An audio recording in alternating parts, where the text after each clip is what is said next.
Muy buenos días para todos y todas las que en esta mañana nos acompañan en este ciclo de webinars que hemos realizado desde la Universidad de La Salle, más específicamente desde el Centro de Liderazgo y Excelencia Docente, para hablar sobre las competencias del siglo XXI. Este ha sido un ciclo muy interesante, apasionante, que ha pasado por temas como el desarrollo de la inteligencia computacional, el desarrollo de los programas STEAM, pero también los temas de habilidades socioemocionales, las habilidades comunicativas, entre muchos otros. Hoy tenemos un webinar muy especial que cierra este ciclo y es el de desarrollo de competencias comunicativas en la sociedad de la posverdad, un tema muy importante, pues porque en medio de esta sociedad digital, esta sociedad del conocimiento, de la información en la que todos a la vez consumimos y producimos información, pues tenemos que cualificar y clarificar las competencias de nuestros niños, nuestras niñas, nuestros jóvenes en la educación básica y media. Entonces, vamos hoy a discutir y a dialogar sobre qué es esto de la posverdad, cómo enfrentar estas nuevas realidades, pero sobre todo cómo desarrollar procesos formativos que nos permitan, digamos, construir comunicaciones asertivas y productivas entre todos nosotros. Bueno, para ello, entonces, hoy tenemos una nómina de lujo, unos invitados expertos, cualificados en el tema, gente que viene del campo del periodismo, de la comunicación, pero también de la educación y que nos ayudará a transitar por estas discusiones. Entonces, el primero de nuestros invitados es el doctor Oscar Elizalde Prada. Doctor Oscar, muchas gracias por acudir a esta invitación, estar esta mañana aquí en esta discusión. Sabemos que tiene, digamos, un amplio conocimiento y sobre todo una pasión por el tema. El doctor Elizalde es doctor en Comunicación Social de la Pontificia Universidad Católica de Río Grande do Sul, en Porto Alegre. Él también es magíster en Estudios y Gestión del Desarrollo, licenciado además en Educación con especialidad en Ciencias Religiosas de la Universidad de La Salle. Bueno, eso en cuanto a su formación, pero también es docente, investigador y director de Comunicación y Mercadeo de la Universidad de La Salle. Eso forma parte del grupo de investigación Intersubjetividad en Educación Superior de la universidad, de nuestra universidad, y también es importante mencionar que es asesor del Centro para la Comunicación del Consejo Episcopal Latinoamericano, CELAM. Bueno, entre otras múltiples cosas, ya lo hemos venido diciendo, también es asesor en comunicación de la Confederación Interamericana de Educación Católica, CIEC, y de la Red Amerindia. Entonces, doctor Elizalde, muchísimas gracias por estar con nosotros. Ya ahorita tendremos el espacio para que nos cuente todo esto que nos tiene preparado hoy sobre la comunicación en la era de la posverdad. Bueno, muchísimas gracias. Bueno, nuestra segunda invitada es la doctora Sandra Luna Calderón.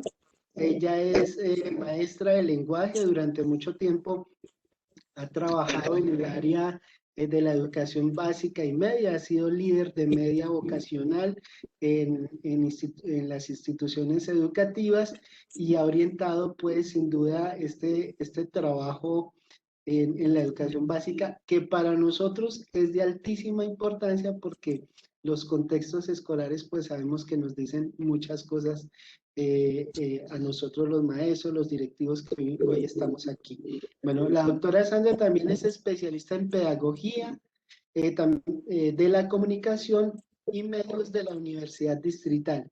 Es magíster en investigación social interdisciplinaria y es doctor en educación y sociedad de la Universidad de La Salle, donde precisamente su tesis doctoral fue alrededor de los procesos de comunicación en las comunidades educativas. Ha trabajado el tema de educación, educomunicación en las aulas y con colectivos de comunicaciones. Falta decir aquí en el perfil de la doctora Sandra que durante casi 20 años tiene una producción larguísima en textos de comunicación y lenguaje para la educación preescolar, primaria, básica y media. Entonces, doctora Sandra, agradecerle hoy esta presencia suya es muy, muy importante aquí para digamos, para la discusión, puesto que nos aterriza donde queremos llegar, que son en las aulas, a las aulas escolares. Bueno, y nuestro tercer invitado es el doctor Sandro Leonardo Munevar Vargas. Sandro, muy buenos días, muchísimas gracias por estar aquí. Sandro es doctor en comunicación de la Universidad Nacional de La Plata, en Argentina. Él es magíster en educación de la Universidad Santo Tomás, es especialista en educación juvenil de la Pontificia Universidad Salesiana de Roma, licenciado en filosofía e historia. Bueno, también hay que decir que Sandro es docente asesor del campo de comunicación, lenguaje y bilingüismo de la Universidad de La Salle. Es un docente investigador también formado y trabajador con la Universidad Pedagógica Nacional. Entonces, como pueden ver, ustedes, como pueden ver, tenemos hoy una nómina muy cualificada para trabajar sobre estos temas de la educación en comunicación en medio de este panorama complejo que es el mundo de la información y la posverdad. Voy a darle primero la palabra a Sandro Muñoz, después le voy a dar la palabra a la doctora Sandra Luna y finalmente le vamos a pedir al doctor Elizalde que nos ayude a cerrar. Eh, y bueno, entonces le voy a pedir, doctor Sandro, que por favor proyecte su presentación, que eso es como ya un ritus aquí entre la comunidad, y que por favor tenga 15 minuticos para que nos cuente sus ideas. Al final de todas las tres exposiciones vamos a abrir un conversatorio. Bueno, Sandro, tienes el turno. Adelante. Bueno, muy buenos días. Agradecerle al profesor Wilson y a la Universidad de La Salle y bueno, a todas las personas que nos acompañan el día de hoy. Entonces voy a proyectar mi pantalla.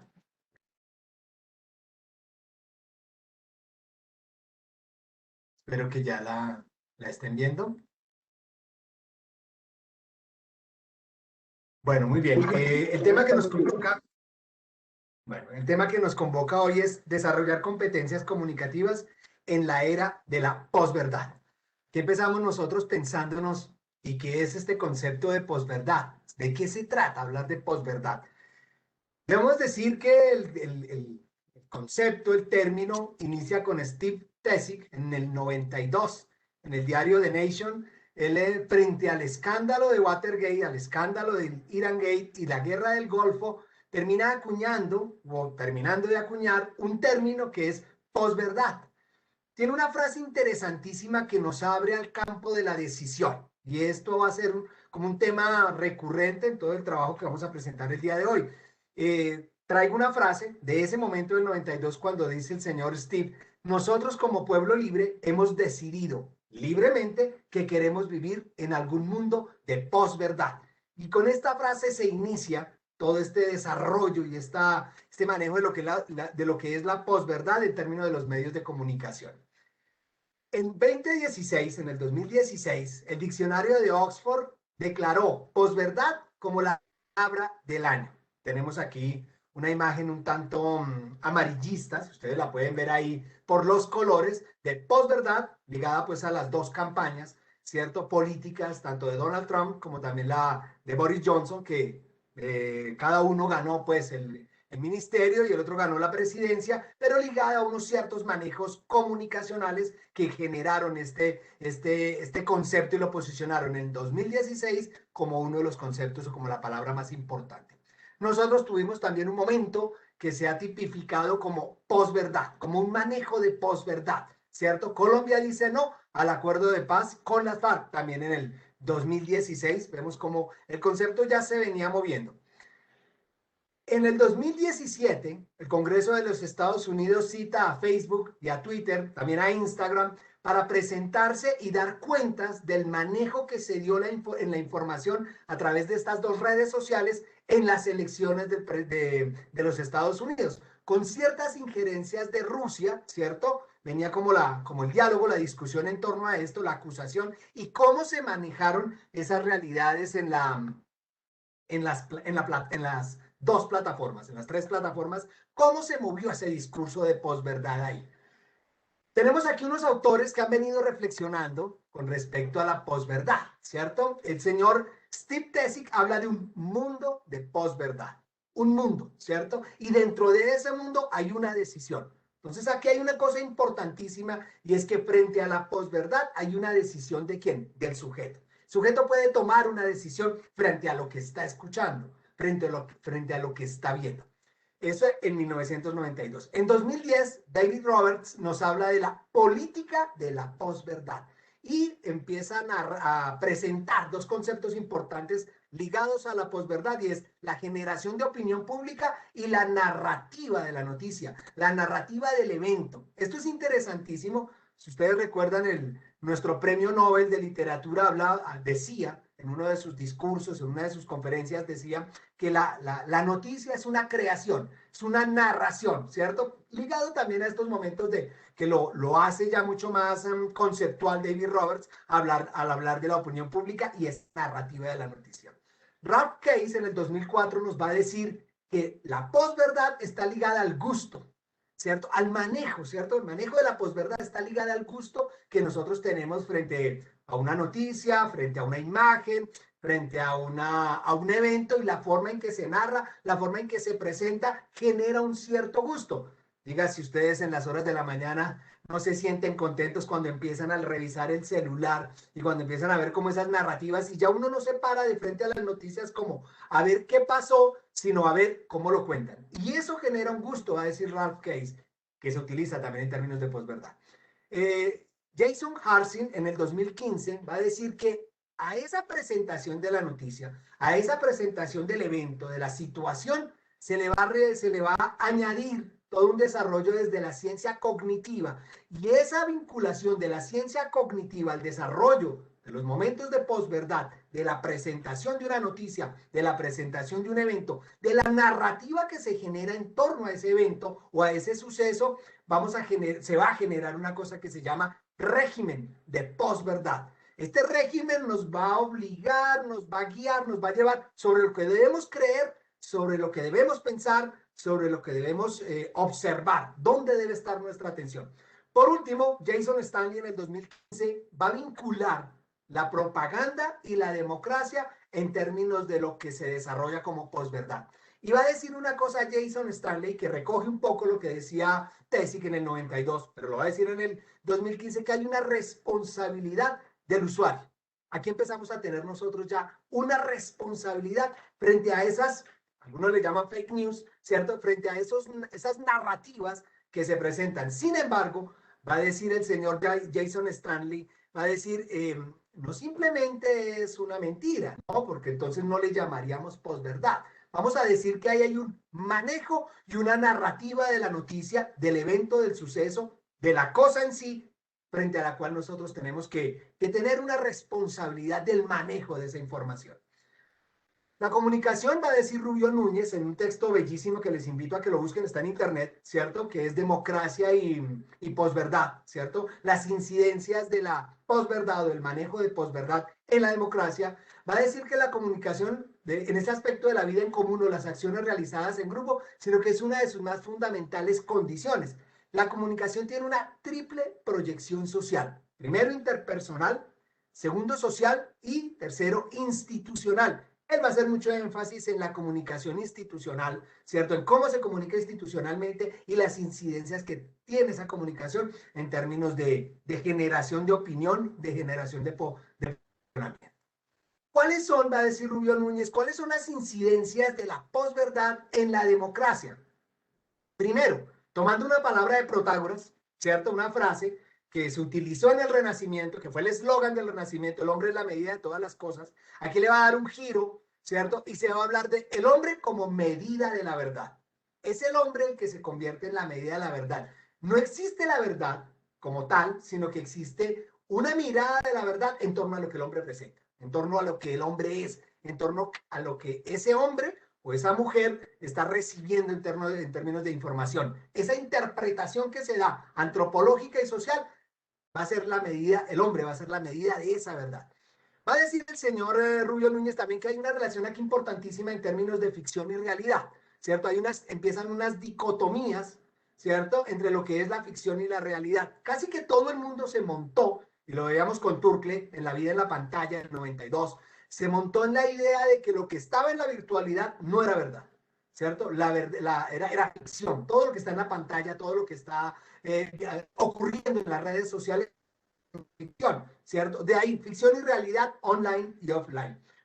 Hoy en día nos damos cuenta no, que esa barrera no es tal, ¿cierto? Que no, lo que ocurre en la virtualidad tiene una enorme incidencia en la realidad, ¿cierto? Y no solo tiene incidencia en la realidad, sino que aquí tenemos que vincularnos a discursos como el de Paul Virilio cuando habla del cibermundo, ¿cierto? Como la política de lo peor. Y es que eso que ocurre en la virtualidad, eso que ocurre en la pantalla, es realidad. No solo tiene una incidencia en la realidad, sino que también es una realidad. Otra cosa importante y es de la apuesta de la posverdad es la fragmentación y la polarización, ¿cierto? Muy de boga, muy en moda en nuestro país, en donde tú tienes que tomar un lugar, ¿cierto? Y si no te van a tildar de que no tomas decisiones, de que no eres lo suficientemente valiente para tomar una postura. Si te mantienes como sin polarizarte, muy probablemente te van a ubicar en uno de los dos lugares o te van a dejar por fuera del sistema, porque la apuesta de la posverdad es esta polarización. Hay otro tema importantísimo, ¿cierto?, del texto de Sartori, que es homo videns, y aquí es el peso de la imagen, ¿cierto? La imagen va a tener un peso enorme, la imagen es una narrativa, ¿cierto? Se va a generar ya en narrativa, ¿cierto? La imagen no es puesta simplemente porque es bonita, sino que está ligada también a unas intencionalidades muy importantes ahí. Otra apuesta de la posverdad, ¿cierto? Y esa incidencia en la democracia es el exceso de información, ¿cierto? ¿La idea cuál es? Que tú recibas muchísima información. Eso está ya dentro de los principios, de los 11 principios de Joseph Goebbels, ¿cierto? En términos de la comunicación. El exceso de información apunta ¿a qué? A que tengas muchísima información, tanta que tú ya no sabes cuál es la verdad, ¿cierto? Un poco lo que nos está ocurriendo en estos momentos. Y otra que es que tiene una incidencia enorme en los manejos de posverdad y la democracia es minimizar los tiempos de reflexión. Esto va a ir ligado al exceso de información, que no tengas el tiempo de reflexionar, de tal manera que ocurre otro suceso, otro evento, y ese evento va a ocultar pues lo que venía ocurriendo, ¿sí? Sí. Nos pasa mucho, por ejemplo, con los escándalos de corrupción. Viene un escándalo de corrupción, pero viene otro y viene otro y viene otro, y como que ya no alcanzamos ni siquiera a digerir lo que está ocurriendo. Es romper con esos tiempos de reflexión. Respondiendo un poco a aquello que nosotros podemos hacer como maestros y como maestras en términos de qué competencias comunicativas podemos trabajar con nuestros estudiantes, porque uno puede decir, bueno, todo este discurso muy interesante, muy teórico, pero ¿a qué le apunta? ¿Qué podemos hacer nosotros? ¿Cuál es nuestra competencia? ¿Cuál es nuestra tarea como maestros frente a esta realidad, frente a la posverdad? ¿Cuáles son las competencias comunicativas? La primera que tenemos aquí es saber buscar. Ese saber buscar vincula realidades como qué información, ¿cierto? A quiénes leer, ¿cierto? En dónde buscar la información. Ese saber buscar es una tarea que tenemos que desarrollar con nuestros estudiantes, para que los estudiantes empiecen a diferenciar en dónde hay una buena información, en dónde no hay una buena información, cómo poder ser crítico frente a esto. Lo segundo es entender que los resultados del motor de búsqueda. ¿Qué pasa con los motores de búsqueda? Los motores de búsqueda te van cerrando. Uno dice, ay, tan chévere que yo pensé en Cartagena, le dije a mi señora que qué bueno ir a darnos un paseo en Cartagena y te empiezan a llegar una cantidad de comunicaciones sobre Cartagena. Alguien dice, ay, me quiero comprar unas zapatillas y te empieza a llegar una cantidad de información de zapatillas. Los motores de búsqueda, ¿cierto? Te van cercando, ¿cierto? Una de las tareas es romper como ese cerco que te puede hacer un motor de búsqueda y dejarte en una sola temática.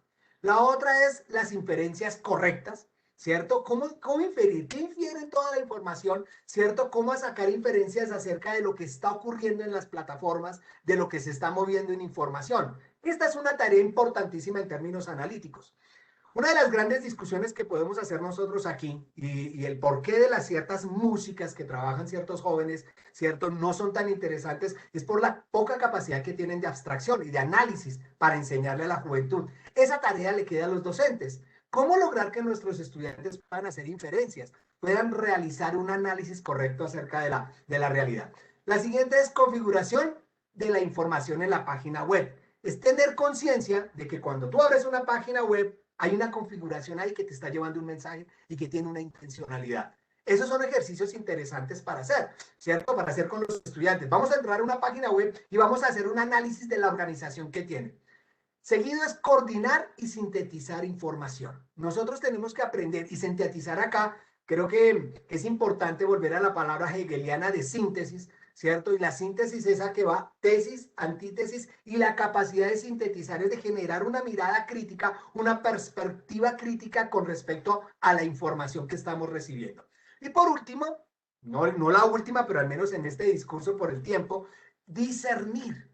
¿Cierto? Esta palabra de discernimiento que a veces la hemos dejado únicamente en el lenguaje religioso, ¿cierto? Tengo que discernir mi vocación, pero que debemos ampliarla en términos de todo lo que es el ser humano, esa capacidad de discernir lo que estamos leyendo, lo que estamos recibiendo, para poder adentrarnos pues en las verdaderas competencias comunicativas. Cierro con esto. Qué importante que nosotros como maestros empecemos a hacer ejercicios dentro de las redes sociales y dentro de los motores de búsqueda y empezar con los estudiantes a generar esas capacidades de análisis para generar estas competencias comunicativas. Los chicos están ahí, las chicas están ahí leyendo, siendo bombardeados por una cantidad de información y nosotros como maestros tenemos pues la tarea, ¿cierto? La tarea importante de enseñar, de acompañar a los jóvenes en ese aprendizaje. Una cosa que nos quedó clara es que con esta pandemia nos hemos dado cuenta que los nativos digitales no eran tan expertos en plataformas o en información digital como nosotros creíamos, y creo que ahí tenemos una gran posibilidad de acompañar. Estas las referencias que a veces pues quedan ahí como de saludo a la bandera, pero la importancia de que busquemos y nos acompañemos de toda esta bibliografía que pues hay muchísima. Muchas gracias, profesor Wilson, y muchas gracias a ustedes. Bueno, profesor Sandro, pues maravillosa esta introducción que ustedes nos hace a este tema de la posverdad y de las nuevas competencias que nosotros tenemos que empezar a desarrollar con nuestros estudiantes. Precisamente estaba ahorita mirando el WhatsApp y me llega aquí una información, dice que todos los que nos vacunamos vamos a morir en 2 años. Entonces acabo de ver eso y digo, ay Dios. Entonces, bueno, ahí viene la posverdad y empieza, digamos, a cobrar muchísima fuerza este tema de estas nuevas competencias comunicativas y de empezar a transitar también todas esas transformaciones curriculares hacia estas nuevas realidades que tenemos que hacer los maestros. Bueno, para eso, pues, muchísimas gracias, doctor Sandro. Le vamos a dar la palabra a la doctora Sandra Luna para que por favor nos cuente cuáles desde esas nuevas competencias, esas nuevas visiones, cómo podemos trabajar desde la institución. Pediría a Jonathan que por favor me deje compartir pantalla, para publicar la presentación de Sandra. Gracias. Bueno, ya tenemos, estamos habilitados para compartir esa presentación. Bueno, Creo que ya me avisan cuando por favor esté compartiéndose. ya se está compartiendo. Entonces, bueno, muchas gracias al Centro de Liderazgo y Excelencia Docente. Quisiera explicar un poco el título de la presentación, de las news a las fake news, iniciativas en educación. Según Amorós, un periodista experto en el tema, las fake news nos llevan directo a la posverdad. Las fake news generan ideas erróneas que vuelan, se viralizan y nos conducen a una realidad donde solo importa mi verdad. Lo que quiero explicar hoy es que las noticias falsas resultan ser algo ya utilizado desde la antigüedad, que solo se han aprovechado de los medios disponibles en cada época. Desde siempre, pues la prensa ha cometido errores, por lo que se ha requerido la verificación de los hechos, la necesidad de contar con más de una fuente confiable. La tendencia en las noticias ha sido la búsqueda de una cultura de la objetividad. Sin embargo, pues las motivaciones tanto económicas, ideológicas, sociales, implican la venta de periódicos y han supuesto la difusión de noticias falsas de manera deliberada, como es el caso del periodismo amarillo, ¿no? Entonces, desde siempre han estado ahí y haciendo una mirada retrospectiva a las propuestas educativas sobre el análisis crítico de los noticieros que se hacía antes, nos damos cuenta de que se quedan cortas frente a la posverdad. Entonces se requieren estrategias más audaces y más amplias de las que nosotros como maestros veníamos ya trabajando. Este es un ejemplo, el que ustedes acaban de ver aquí, donde dice análisis crítico de noticieros. Entonces, en las propuestas educomunicativas, el análisis crítico de los medios desde hace unos años pretendió identificar aquello que se quería mostrar como verdadero desde la manipulación del lenguaje. Entonces se miraba el contrato pragmático, se centraba muchísimo en el análisis de la noticia, ¿no? El tono del discurso, tanto la relación, por ejemplo, entre el lead y el cuerpo de la noticia, el orden de los hechos, el grado de violencia que se podía manejar con el mismo lenguaje. Se orientaba sobre todo a reconocer los fines de esa comunicación periodística, analizar y reflexionar también sobre los usos gramaticales, retóricos, pragmáticos y también discriminatorios del lenguaje. Bueno, pero esto se queda corto. Entonces surgen algunas preguntas que la tenemos en la siguiente diapositiva. Entonces, bueno, son, ¿qué ha cambiado frente a la idea de verdad o mentira para hablar hoy de posverdad? ¿Por qué hablamos de fake news? ¿Cómo se relaciona eso con la posverdad? ¿Cómo funcionan? ¿Cómo operan? ¿Y qué iniciativas surgen de la educación? Porque al parecer una pregunta clave es suficiente el análisis crítico centrado en el texto en el que nosotros veníamos trabajando durante muchos años. Bueno, sobre la primera podemos mirar la relación y diferencias entre verdad, mentira y posverdad. Sobre la verdad, según Aristóteles, la piedad requiere que honremos la verdad por encima de nuestras amistades.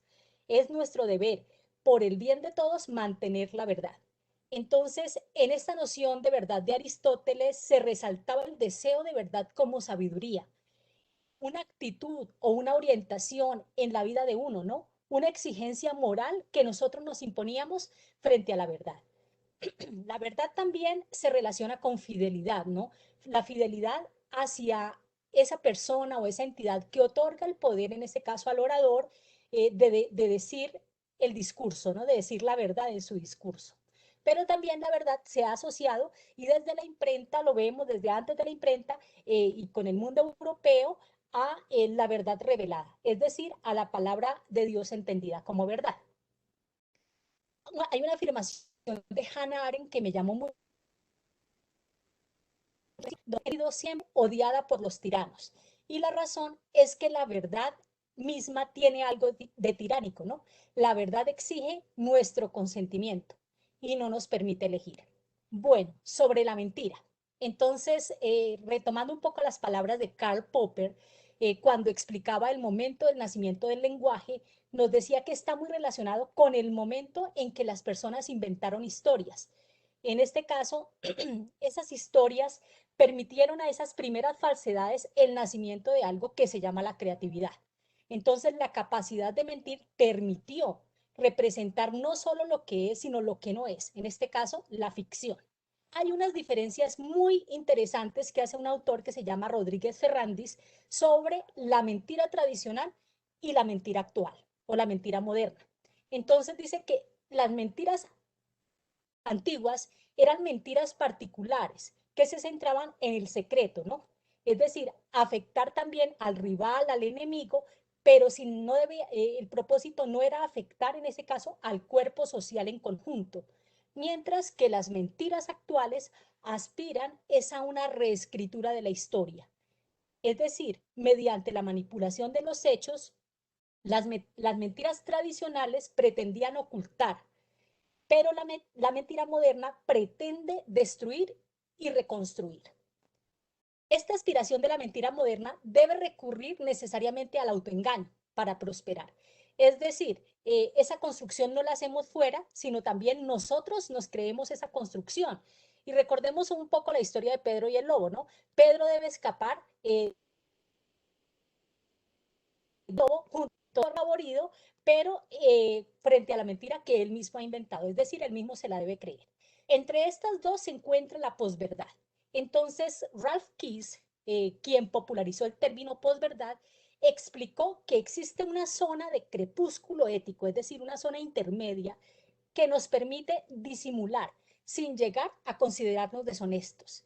Entonces, nos dice que la posverdad, aquí en la posverdad no solamente tenemos verdades y mentiras, sino que hay una tercera categoría, unas afirmaciones ambiguas que no son la verdad, pero que tampoco son una mentira, ¿no?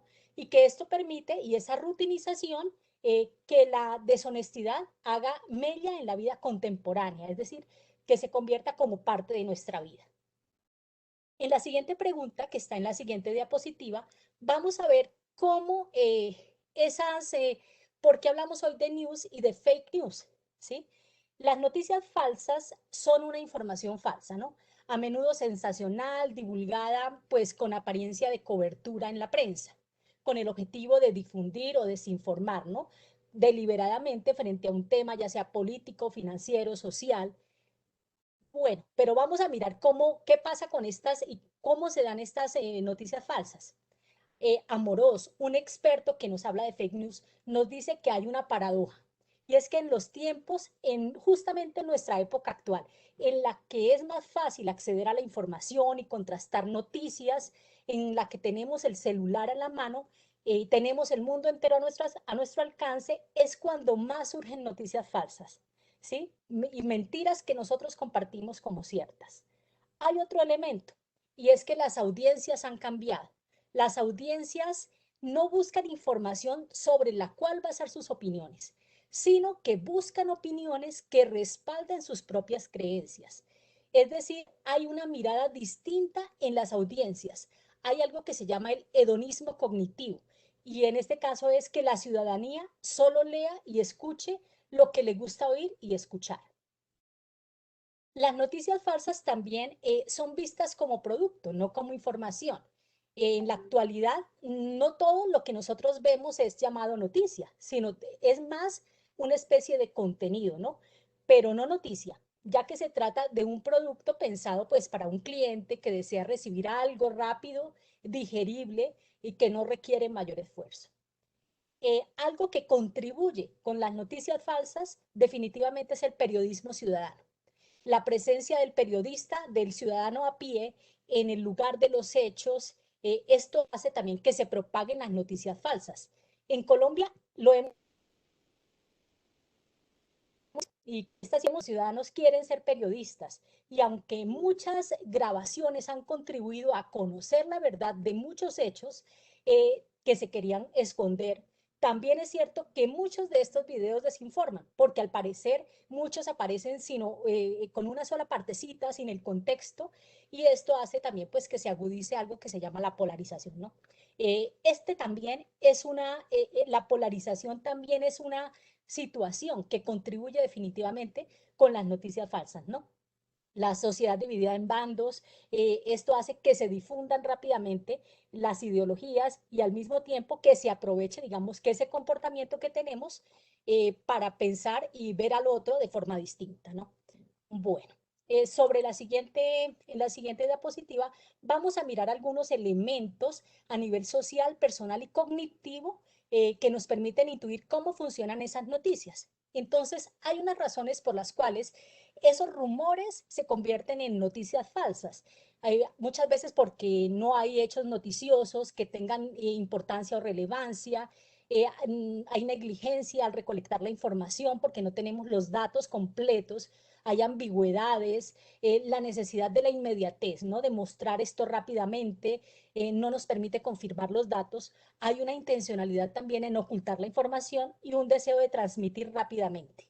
Pero también hay unas razones por las cuales nosotros creemos, ¿sí? Porque tenemos fe, porque nos encanta creer eso que nos llama la atención, porque nos sube la autoestima, porque nos gusta en parte las mentiras, ¿sí? Porque no nos importa muchas veces de dónde salen, son emocionantes. Y todo esto hace que en el cerebro hayan unos cambios y unas transformaciones. El cerebro también nos engaña. Hay 5 trampas del función del cerebro, que es el cerebro siempre quiere darnos la razón. Esto significa un sesgo en la información. Básicamente lo que hace nuestro cerebro es que ante una nueva información quede filtrada, destacando lo que nos da la razón e ignorando lo que no queremos saber. El segundo es que el cerebro etiqueta fatal las noticias virales. Es decir, el efecto de la verdad ilusoria. Nuestro cerebro etiqueta como más ciertas las noticias que son más repetidas. Un tercero es que el cerebro siempre busca aliados. Y dentro de un mismo grupo social siempre es más fácil que se produzca una convergencia de la memoria, ¿no? El cerebro también se autoengaña porque distorsiona cognitivamente los hechos, describe la tensión que producen nuestras creencias al chocar con la realidad. Y entonces la mente nos engaña para sacar beneficios de lo que considera más importante, la aceptación de la realidad tal como es y no con la noticia, ¿no? El cerebro no recuerda con exactitud, ese es el quinto elemento. Ante la falta de exactitud y la memoria que tenemos, por ejemplo, nuestro cerebro prefiere construir una explicación, aunque sea falsa, ¿no? A no tener ninguna. Todo esto nos lleva a unas consecuencias graves, y es que las noticias falsas pueden reescribir nuestra memoria y la historia. Entonces, queremos creer la noticia porque reafirma nuestra opinión. En cuanto más viral se convierte en la noticia, más problemas tendremos en un futuro para recordar aquello que no era verdad. Entonces nuestra mente termina al final por etiquetar como cierta toda información que recordamos con exactitud, pero que nos suena algo, ¿no? Así no la recordemos exactamente, pero que tenemos una idea sobre eso. Entonces, en clave de educación, ya en la siguiente diapositiva, que unas iniciativas que son importantes tener en cuenta. Vimos al comienzo la mirada crítica centrada en el texto. Aquí, además de las preguntas que surgen para identificar esas noticias falsas, es importante pues tener en cuenta un cambio cultural. Entonces, cambio cultural que no solamente debe darse desde la escuela, sino debe darse también desde la sociedad. Entonces, inicialmente, por ejemplo, incrementar la presencia de los filtros de verificación para que la población, en este caso nosotros los ciudadanos, hagamos uso de ello, ¿no? Fortalecer el pensamiento crítico en la ciudadanía. Hay que fomentar los planteamientos pedagógicos que ayuden a desarrollar ese pensamiento crítico del que nos hablaba también Sandro en su exposición, y reconstruir la confianza en los gobiernos, ¿sí? En los gobiernos, en los medios, en la justicia, en la ciencia, que esa es una tarea grandísima, pero que es necesaria, porque en este momento, y sobre todo aquí en nuestro país, la desconfianza es grande, ¿no? No sabemos en quién confiar, por eso pues es mucho más fácil tener noticias falsas y creerlas. Esto es desde la verificación. Existen programas, aquí se mencionan unos, ustedes los pueden ver ahí, sitios, buscadores que nos permiten saber si una noticia es falsa. Es necesario usarlos. También mirar unas nuevas narrativas. En este caso, esas nuevas narrativas nos va a permitir, en este caso a nosotros como maestros, recurrir a unas técnicas que ya están ahí, que ya están hechas. Por ejemplo, la del confesionario diario y el diario, llevar el diario, ¿no? Pero el diario con unos fines, como decía Foucault, con unos fines específicos, ¿no? Para hablar y escribir con referencia al yo, con fines didácticos, animando a los estudiantes a ver nuestras circunstancias históricas, sociológicas, en relación, digamos que con el momento actual y también con su escritura. Esta es una forma de resistencia, ¿no? Desde la retórica también, conocer todos esos elementos propios de la argumentación y la retórica que nos permiten identificar y develar lo que es falso, ¿no? Y finalmente, desde los medios de comunicación. Entonces, con todo el tema de alfabetización mediática informacional que, por ejemplo, nos propone UNESCO, o desde la mirada educomunicativa tradicional que tenemos desde Latinoamérica, hay unas estrategias claves para trabajar sobre los temas de ciudadanía, medios, educación que debemos conocer los maestros. Bueno, creo que eso es todo. Muchas gracias.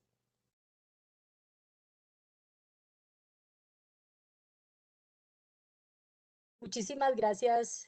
Creo que hasta ahí va mi exposición. No sé si me demoré más. No, apenas, perfecto, exacto con el tiempo.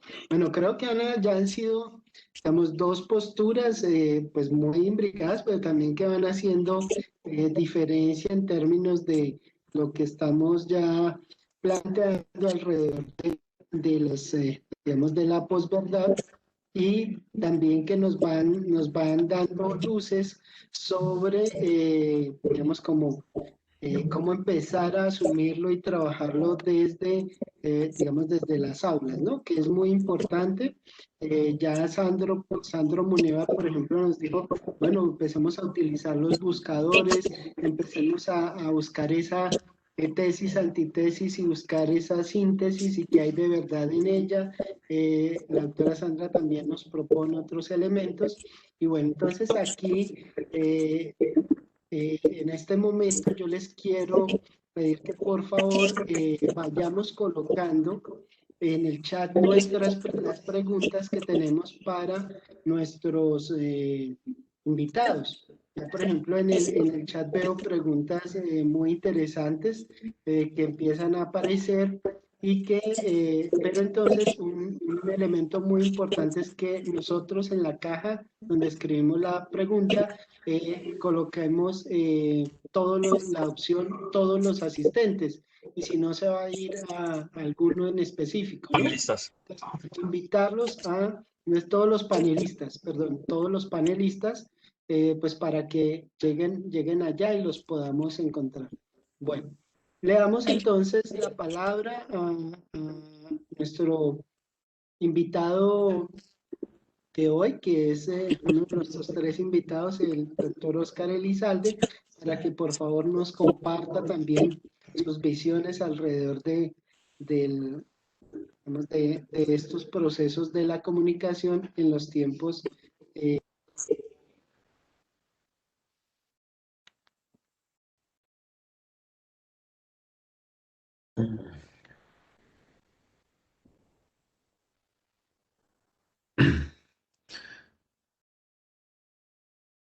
Bueno, muchas gracias, Wilson, por la invitación y por este espacio de socialización junto con Sandra y con Sandro que me han precedido en la palabra. Y bueno, yo quisiera comenzar por recordar, y ya pues teniendo aquí la presentación que nos va a hacer el favor de ir pasando Wilson.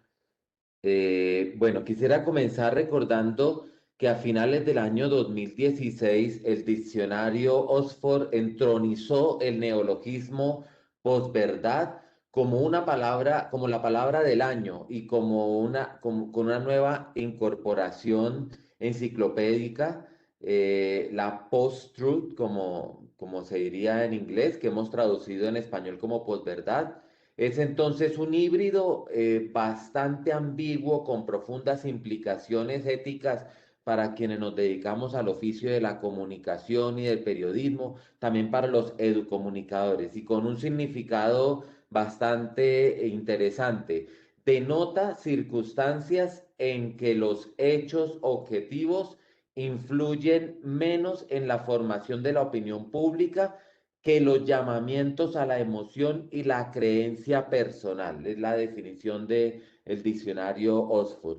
La Real Academia Española incorporó el término en el 2017, es decir, un año después, en la versión en línea del diccionario de la lengua española con la siguiente definición: distorsión deliberada de una realidad que manipula creencias y emociones con el fin de influir en la opinión pública y en actitudes sociales. Y propone una frase a modo de ejemplo de esas que utiliza la Real Academia para que nos hagamos una idea de las connotaciones de la posverdad. Los demagogos son maestros de la posverdad, ¿no? No es una frase gratuita, por supuesto. Eh, Son muchas y muy diversas las acepciones. También hemos escuchado otras de nuestros compañeros del webinar. Y pues también yo quisiera enfocarme específicamente en lo que se ha venido también discerniendo en el periodismo en torno a la posverdad. Eh, el crítico literario, filólogo, catedrático español, también miembro de número de la Real Academia Española, Darío Villanueva, dice que la posverdad es aquella información o aseveración que no se basa en hechos objetivos, sino que apela a las emociones, creencias o deseos del público. Entonces está dándole emociones, está suscitando deseos en el público, ¿no? Juega con esto todo el tiempo. Pero también otro periodista del diario El País, Rubén Amón, ha dicho que la posverdad puede ser una mentira asumida como verdad o una mentira asumida como mentira, pero reforzada como creencia o hecho compartido en una sociedad. También los ilustradores, los diseñadores gráficos, los caricaturistas han hecho lo suyo y han conceptualizado con sentido crítico la posverdad y sus alcances. Veamos muy rápidamente algunas de estas caricaturas o de estas imágenes, ¿no? La era de la posverdad, con estos símbolos tan usados en redes sociales, no leo, no comprendo, comento. Otra caricatura nos muestra el tema de la posverdad en un juzgado, ¿no? Este comparativo entre verdad y posverdad en la perspectiva clásica, filosófica, pero también en la perspectiva ontológica actual. Eh, y ahí seguimos viendo esta caricatura de Matador, el primer mandamiento de la era posverdad, todo es mentira hasta que se compruebe lo contrario. Y otras ilustraciones que son fuertes, ¿no? Que expresan mucho, son conceptos también, como también el mundo del periodismo y de la prensa escrita, digital, en diferentes modalidades, está también colmado de posverdad. Eso es lo que hoy vende, hace parte del mercado editorial, del mercado comunicativo, ¿verdad? Y bueno, y por supuesto los líderes de turno, creando también posverdades. Entonces, estos ejemplos nos muestran que las implicaciones de la posverdad y su impacto en la política y en la sociedad se han extendido en los últimos años en términos de manipulación comunicativa de las campañas políticas. Lo hemos visto en el hemisferio norte como en el hemisferio sur, pero también la conmoción que ha supuesto, por ejemplo, en todo el proceso del Brexit europeo o el fracaso del referéndum frente a los acuerdos de paz en Colombia, por poner un ejemplo muy cercano nuestro. Pero también lo estamos viendo en informaciones que circulan desde hace varias semanas con el paro nacional en Colombia, las manifestaciones, los bloqueos, las violencias y tantos sentimientos y emociones que han aflorado y que se han encontrado muchos de ellos atravesados por el odio y por el miedo que hoy se revisten de pseudoverdades. Y por eso, digamos, ante lo que hemos vivido, también en los procesos de justicia, de verdad, de reconciliación, de reparación, en estos itinerarios hacia la paz en nuestro país, nos hemos comprometido como academia y como sociedad por la búsqueda de la verdad. Ese es como un imperativo que nos moviliza en este deseo de desarrollar competencias comunicativas de cara a la posverdad. En un artículo para El Tiempo, en el mes de abril de 2017, Javier Darío Restrepo, quien fuera uno de nuestros más representativos defensores de la ética periodística en Colombia y en América Latina, afirmaba que el mundo sería otro si en vez de la posverdad la palabra del año fuera la verdad. Un cambio de lo deshumano a lo humano, de lo corrupto a lo honesto, de lo injusto a lo injusto, aparece ligado a la recuperación de la verdad, decía Javier Darío. Y concluía diciendo, pero hoy por hoy la verdad está crucificada y a la espera de una resurrección. Esa era la afirmación de Javier Darío. Entonces, bien, de cara a estos escenarios, el Papa Francisco también se ha lanzado a reflexionar sobre posverdad en sus mensajes comunicativos que cada año publica o cada año da a conocer para los comunicadores en la Jornada Mundial de las Comunicaciones Sociales. Este año ha enfatizado en la necesidad de gastar las suelas de los zapatos para salir a las calles al encuentro de las verdaderas historias, de las fuentes verídicas que nos libran de la desinformación. Y ese salir a las calles es, en un sentido figurado, también es salir a las redes sociales en esa misma búsqueda, ¿no?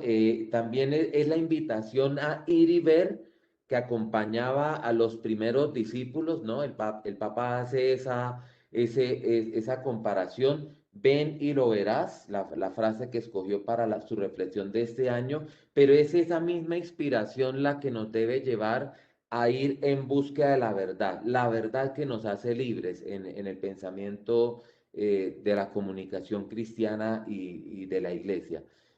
Bueno, y ese deseo de comunicar con sentido humano, con humanismo solidario en estos tiempos excepcionales de pandemia, de crisis generalizadas, nos lleva entonces a rescatar narrativas diferentes y auténticas, y los educadores tenemos que tener también la conciencia de que somos siempre comunicadores. Y el Papa, si utilizáramos una expresión muy del Papa, yo diría comunicadores en salida, es decir, inspirados en lo que el Papa llama la iglesia en salida, para ir en la búsqueda de la verdad que nos hace libres, repito, para ir en búsqueda de la bondad que moviliza la esperanza, pero también de la belleza que inspira a hacer de este mundo un mundo de hermanos y hermanas, que es lo que desarrolla el Papa en su última carta encíclica Fratelli Tutti.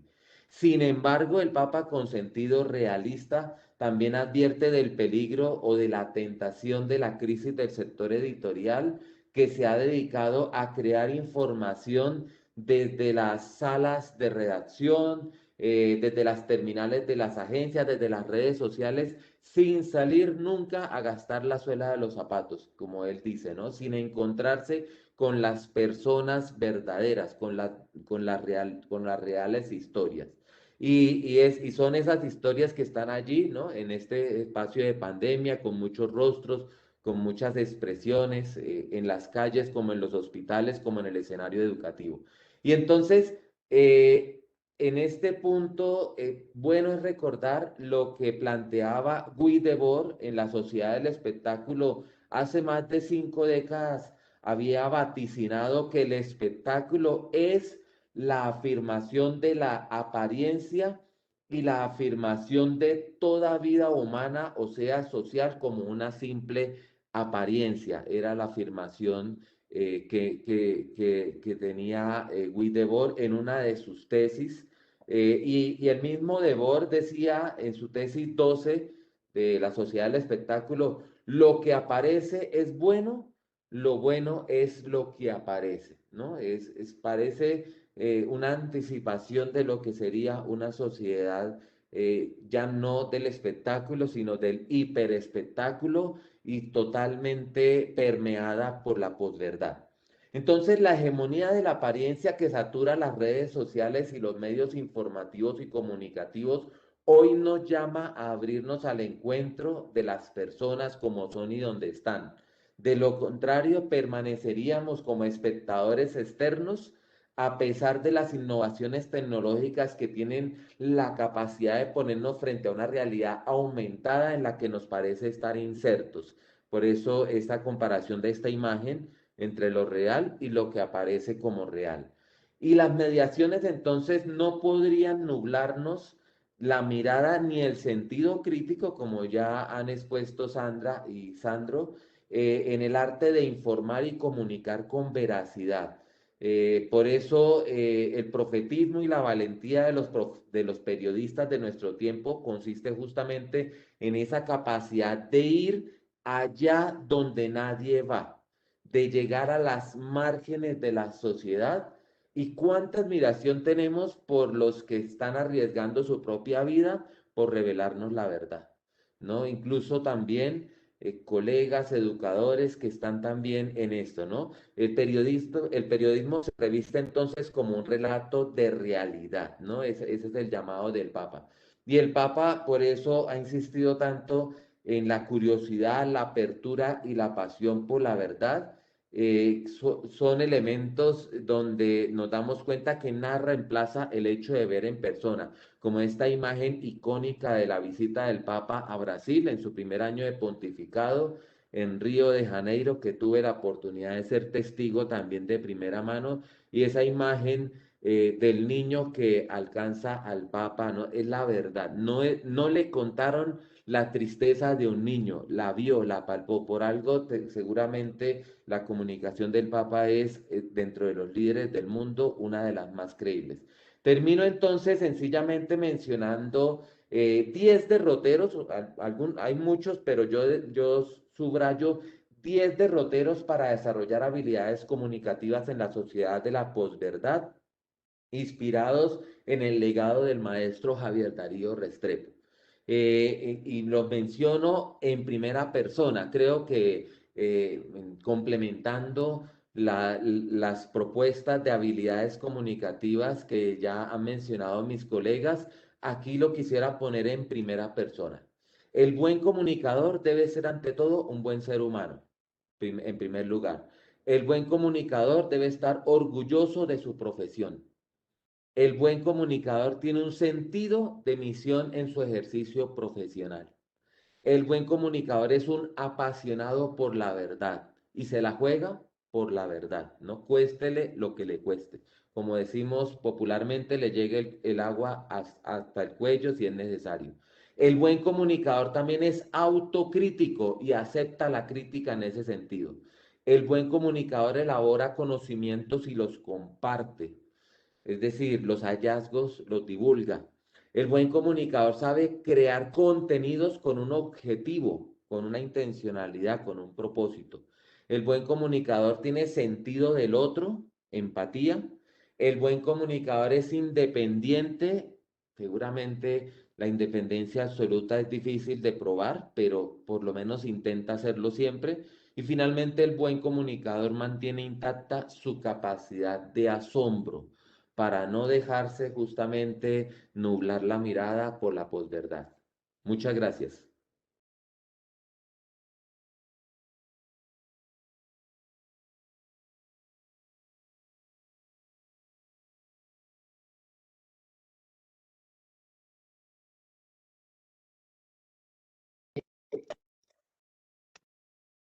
Bueno, muchísimas gracias entonces a Óscar Elizalde por esta exposición muy cargada de nuestra visión lasallana, de nuestra visión carismática. Bueno, yo quisiera ya entonces agradecerles a Sandra, a Sandro y a Óscar estas propuestas, estas miradas sobre la posverdad que nos han realizado, estas aproximaciones teóricas, epistemológicas que son tan necesarias como contextualmente nos han venido como llevando a los ámbitos de la vida personal, de la vida académica, de la vida social, de la vida política, y también como cada uno de ellos nos ha empezado a colocar y a dar claves, pues para empezar a nosotros mismos a vivir en este mundo, a navegar en este mundo, digamos, de tanta información, de tanta verdad y posverdad, y sobre todo cómo, digamos, aterrizar este trabajo en nuestras aulas con nuestros muchachos. Bueno, vamos a empezar voy a empezar a transmitir algunas de las preguntas que nos han llegado por el chat. Un agradecimiento a Adriana Martínez del Centro de Liderazgo y Excelencia Docente, que en todos estos webinars nos ha acompañado ayudándonos aquí en el chat. Bueno, vamos a empezar creo que voy a transmitir algunas preguntas para cada uno de los participantes en el panel y para que las vayan pensando mientras, digamos, vamos dialogando con la audiencia. Bueno, entonces nos plantea el profesor Diego Fernando Barragán. Un saludo al profesor Barragán. Y esta pregunta yo quería que se la podemos enviar al maestro Sandro. ¿Qué implicaría desvincularse de las redes sociales, como están haciendo muchas personas, en términos de la visibilización de los sucesos? Un poco cómo es posible desarticularse de este mundo digital, de estas redes, si es posible, si lo es posible, bueno, en qué forma se plantearía, ¿no? También aquí, Norly Ramiro, hay dos preguntas que yo escuché en la presentación que hizo la doctora Sandra sobre cómo sé que es una noticia falsa. Hay buscadores, qué páginas puedo utilizar para saber si esa es una noticia falsa o verdadera, ¿sí? Digamos, y hace otra pregunta bien interesante y dice ¿qué diferencia hay entre la verdad y la fidelidad? Bueno, una pregunta bien interesante, ¿no? La verdad y la felicidad. Bueno, para Oscar Elizalde, aquí hay unas preguntas de Johnny Gómez y también del maestro Germán Chapeta que nos preguntan, eh, teniendo en cuenta la importancia del pensamiento crítico en el marco de la posverdad y toda esta mediación por las TIC, ¿cómo podríamos utilizar los docentes para el fortalecimiento del pensamiento crítico? Esa idea es bien importante y, digamos, también plantea esta pregunta el profesor Germán Chapeta, dice, ¿qué actitud tomar frente entonces a todos estos mensajes tóxicos que llueven por grupos, digamos, digamos que desarrollan los grupos y que encuentran tanto seguidor en los actores institucionales y que digamos que no tienen una carga racional, sino puramente emocional? Entonces ahí hay como un grupo de preguntas y le daríamos a cada uno de ustedes 5 minuticos, pues para que utilizando estas preguntas también contextualicen una opinión de cierre ya de este encuentro de hoy. Entonces, le damos la palabra a Sandro, profesor Sandro, por favor. Muchas gracias, profe Wilson. Quiero saludar a mi maestro Diego Barragán por la pregunta que nos trae. ¿Qué implicaría desvincularse de las redes sociales? Esa pregunta me hace acordar de los anacoretas, ¿no? De los ermitaños cristianos que antiguamente, en los primeros siglos cristianos, abandonaban como ese contacto con lo social, ¿cierto? Como con lo mundano, ¿cierto? Y lo dejaban para tomar distancia. Sin llegar a ese extremo, yo sí considero que nosotros estamos llamados a hacernos unas preguntas que nos lleven a tomar distancia del fenómeno de las redes sociales. Y considero que pensar en los anacoretas o pensar de pronto en una forma de ser ermitaño digital, en términos de que podamos tomar distancia, salirnos un poco para poder revisar las redes sociales. En este sentido, yo creo que hay unas preguntas que nos pueden ayudar, ¿cierto? ¿Para qué son las redes sociales? Esta es una pregunta que no puede dejarse de lado. Considero yo que es el momento de, ¿para qué yo utilizo Facebook? ¿Para qué yo utilizo Twitter? ¿Para qué utilizo Instagram? ¿Cuál es el sentido del uso que yo le estoy dando? ¿Para qué lo usan los demás? ¿Sí? ¿Qué intencionalidades hay ahí? Pienso yo que en términos de la pregunta esencial de lo que decía Heidegger del Dasein, es importante pensarnos nosotros en esas preguntas con respecto a las redes sociales, porque entrar a las redes sociales, como fuimos entrando yo creo que todos, de una manera desapercibida, pero pensar que podemos abandonar pues el mundo digital, que podemos salirnos de ahí, creo que no es tan fácil. Sin embargo, sí podemos tomar ciertas distancias en términos de pregunta y en términos del uso, ¿cierto? También en términos del estar plegados a las redes sociales constantemente.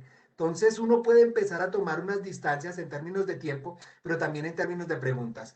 Sin lugar a dudas, hoy en día ya no hablamos simplemente de las redes sociales en términos de uso, ¿cierto? También las de ser, ¿cierto? Empezamos a ser, ¿cierto? Y construimos una identidad. Turkle nos lo decía con la vida en la pantalla, ¿cierto? Como una cierta premonición y discursos como el de Paul Virilio, como Cibermundo, la política de lo peor, la pérdida del espacio público. Sí considero que puede haber una tarea importante para trabajar con los estudiantes, con nuestros chicos, con nuestras chicas, para que empiecen a ser capaces de tomar distancia y hacer pregunta del uso de las redes sociales. Yo considero que los jóvenes hoy en día tienen una tarea importantísima y una responsabilidad enorme frente al uso de las redes sociales, cosa que no nos tocó a nosotros.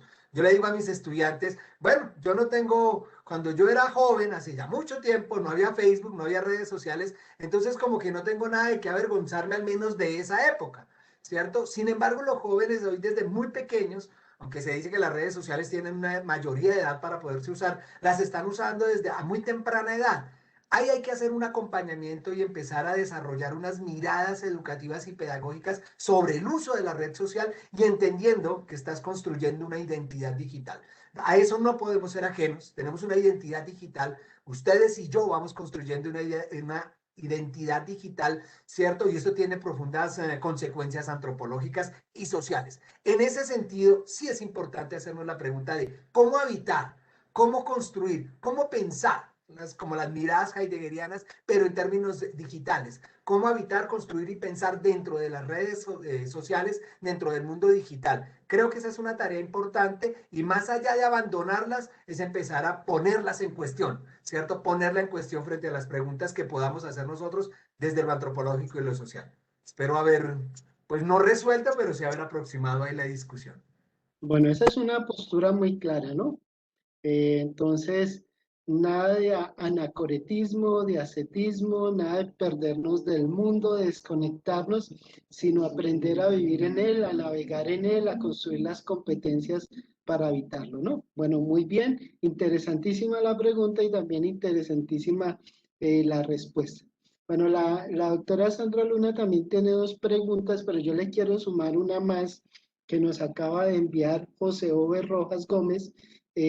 Y él pregunta muy en la línea de lo que estaba planteando ahorita y de las preguntas que vienen, es cómo hacer para que los usuarios de los medios de comunicación digieran los medios de comunicación, disciernan e identifiquen qué información es veraz, objetiva y no manipuladora, sesgada, que está muy pegada a las dos preguntas que le propusimos en el, en el comienzo de este segmento.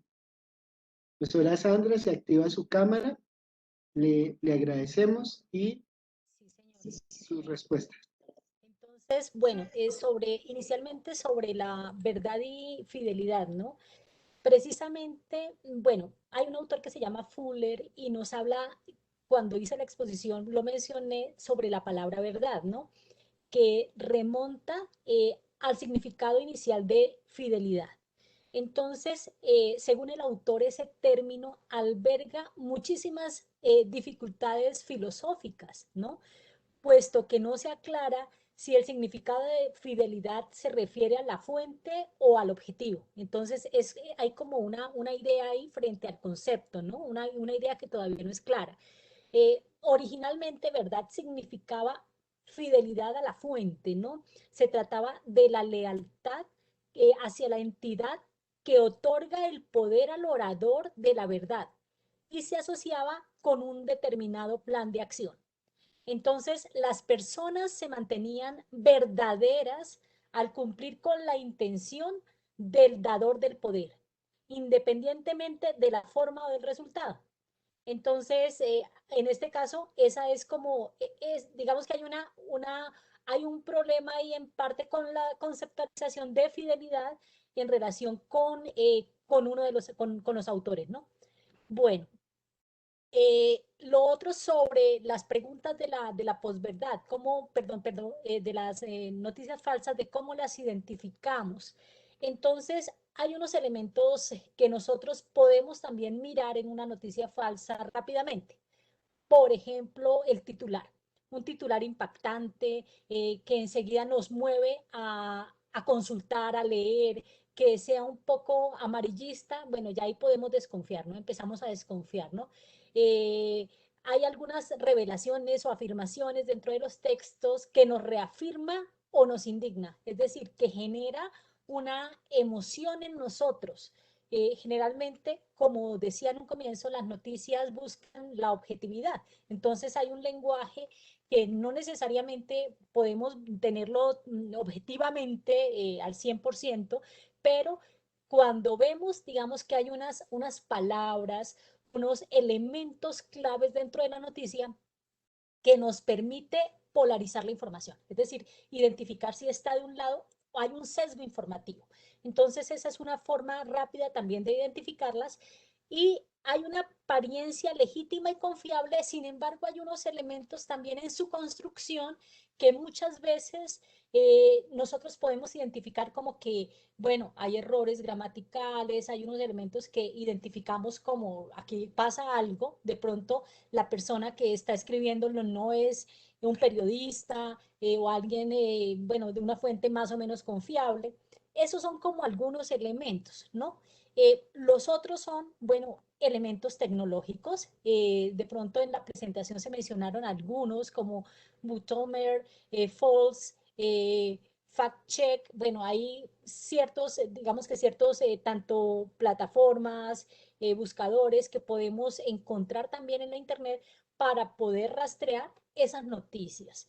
Mirar también desde las imágenes que aparecen como los enunciados y los titulares, para identificar así algunos hechos noticiosos que son falsos. Bueno, no sé si, pues yo creo que ahí no sé si hay alguna otra pregunta, si quedó claro la explicación, profe Sí, yo Wilson. creo que Bueno, muy claro. Ya aquí hay unos tips y unos, digamos, unos consejos muy claves y también digamos, una mirada muy precisa. Yo creo que nos invita a construir pedagogías y didácticas para unos procesos de comunicación en red, online, en la sociedad digital, en nuestra sociedad de la información. Pues como hemos estado viendo, estas nuevas competencias para el siglo XXI están demandando de nuevas competencias también en los maestros, de nuevos currículos, de otros proyectos educativos institucionales ajustados a estos nuevos desafíos. Bueno, muchísimas gracias, doctora Sandra, muy amable. Le vamos a dar la palabra al doctor Oscar Elizalde, pero antes de eso, Oscar, te quiero compartir una pregunta de Pastor Rendón. Pues la manda para todos los panelistas, pero ya solamente quedas tú, pero creo que te cae como anillo al dedo. Dice, los dueños con intención y los periodistas sin vocación y sin libertad para ubicarse en la realidad necesitan ser libres, lejos del poder y sumisión que significa la posverdad del ser humano que comunica de manera repetitiva la crucifixión y el sometimiento. Es bien interesante, muy como anillo al dedo para tu intervención. Entonces te dejamos estos 5 minutos para que nos cuentes. Gracias, Wilson, y recogiendo y agradeciendo las preguntas que nos han compartido algunos de los participantes. A mí me parece, bueno, iniciando con la pregunta sobre las estrategias pedagógicas y didácticas mediadas por ti que podríamos utilizar los docentes para fortalecer el pensamiento crítico, ¿no? Yo creo que realmente tenemos que hacer más esfuerzos creativos.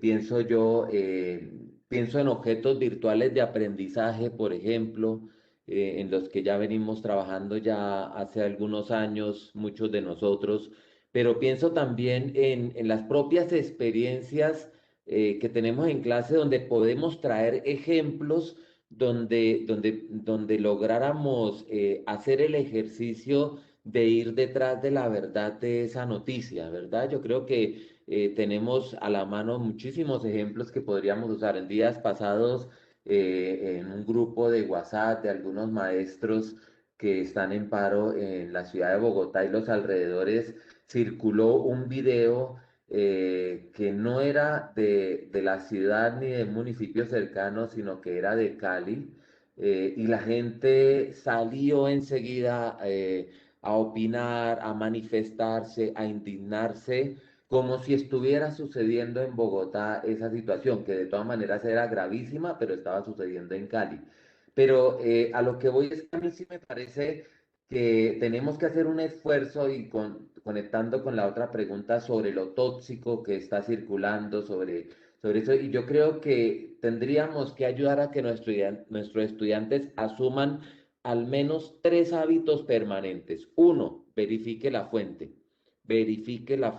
antes de compartir, antes de darle compartir, antes de tomar una postura, verifique la fuente, ¿no? Estamos convencidos de esa necesidad. Algún portal sarcástico muy conocido en Colombia como Actualidad Latinoamericana, Actualidad Panamericana, perdón, nos ayudó como a pensar en eso, ¿no? Mucha gente compartía las noticias de Actualidad Panamericana hace unos años tomándolas como ciertas, pero eran una burla, pues digamos, un periodismo en ese tono sarcástico, pero ni siquiera esa fuente era verificada. Entonces, la verificación de fuentes nunca se puede pasar por alto. Un segundo elemento que a mí me parece que debería ser permanente es que cada uno hagamos, por supuesto, nuestra propia investigación sobre un video sospechoso, sobre una imagen, ¿verdad? Y hacer la investigación es hacernos preguntas frente a lo verdadero, lo bueno y lo necesario. Frente a lo verdadero, me consta, puedo probarlo. ¿Usted se jugaría su reputación compartiendo algo como eso, por ejemplo, ¿no? Usted se juega la reputación compartiendo. Entonces, si es lo verdadero. Si es lo bueno, bueno, ¿y a quién beneficia? ¿O qué emociones está despertando esto, ¿no? Si realmente ayuda a mejorar la situación de alguien y frente a lo necesario, bueno, ¿qué pasa si no se comparte esto, no? ¿Será que nos va a hacer falta? ¿Será que la vida de las personas va a seguir igual si no se comparte? Si sí se comparte, se va a mejorar. Son ese tipo de cosas, ¿no? Yo por lo menos pienso que además, por supuesto, siempre será muy importante y ese sería el tercer aporte que nos vayamos uniendo a redes especializadas que ya se están enfocando justamente en discutir y en tratar la desinformación, las noticias falsas y por supuesto todo este mundo de la posverdad. Hay iniciativas a nivel global. Yo voy a dejar por el chat tres que me parecen interesantes que pudiéramos indagar, pero por supuesto podríamos encontrar muchas otras. Y por supuesto, finalizando con la pregunta de Pastor sobre las intenciones de los periodistas sin vocación, ciertamente lo que más necesitamos en el campo del periodismo es recuperar la vocación de la información con libertad, ¿no? De la libertad de expresión en todo el sentido amplio y profundo de la palabra, no en decir lo que queramos irresponsablemente o sin argumentos, sino justamente en mostrar los hechos. Ciertamente, asumir una postura siempre nos va a sacar de alguna neutralidad, pero el sano periodismo busca poner los hechos de frente para que el lector o la audiencia tome su propia postura con libertad. O sea, si somos pregoneros de la libertad, estamos también en búsqueda de que las demás personas lo hagan con libertad. Hay un diario muy conocido por todos en Colombia que incluso le da la oportunidad a los lectores de escribir un anti-editorial cuando no está de acuerdo con el editorial. De eso se trata, ¿no? De escuchar las otras miradas, de discernir, como dijo Sandro, me parece una palabra muy oportuna en estos tiempos para que realmente reluzca la verdad, que probablemente no es la verdad o no es mi verdad, son verdades, pero nuestro mayor esfuerzo es justamente para mostrar todos los puntos de vista. Bueno, muchísimas gracias a Sandro, a Sandra, a Oscar, que en esta mañana pues han respondido las inquietudes de nuestros asistentes, rectores, coordinadores, maestros en formación, y nos han planteado pues un tema tan interesante, tan rico, tan de actualidad, y que ya nos empieza a mostrar, digamos, como unas nuevas formas de enfocar no solamente, digamos, el tratamiento de lo puramente noticioso, sino también todo el tema en general de la comunicación social, pero también del aprendizaje y la enseñanza de la comunicación. Bueno, quería darle las gracias porque hoy precisamente cerramos este ciclo de webinar sobre competencias para el siglo XXI, que nos ha traído alrededor de cinco grandes competencias, y decirles a todos los participantes que pueden encontrar digamos, si quieren digamos, los videos de estas 5 conferencias, se los podemos hacer llegar. Simplemente tienen que escribir al correo CLED, es decir, las iniciales de Centro de Liderazgo y Excelencia Docente, cled@lasalle.edu.co. Digamos, a la vuelta de correo le estaremos enviando los links de cada uno de los webinar, mientras los colocamos en un repositorio, ya sea en YouTube, para hacerlos circular. Bueno, creo que con esto, con este webinar, con esta mañana, cerramos este proceso tan interesante que nos colocan estos espacios académicos que como lo vemos son valiosos porque nos ayudan a ir reconfigurando nuestros procesos de enseñanza y aprendizaje. Entonces, vamos a dejar aquí en el correo, en el chat, el correo del CLED, cled@unisalle.edu.co, perdón, lasalle.edu.co, y desearles a todos una feliz resto de mañana, aunque nos quedan media horita antes de cerrar el mediodía. Desearles también que pongamos de nuestra parte, digamos, todos los elementos de comunicación asertiva, proactiva, para construir una sociedad pues mucho más pacífica, justa e incluyente. Un saludo desde el Centro de Liderazgo y Excelencia Docente de la Universidad de La Salle. A todos, muy buenas tardes.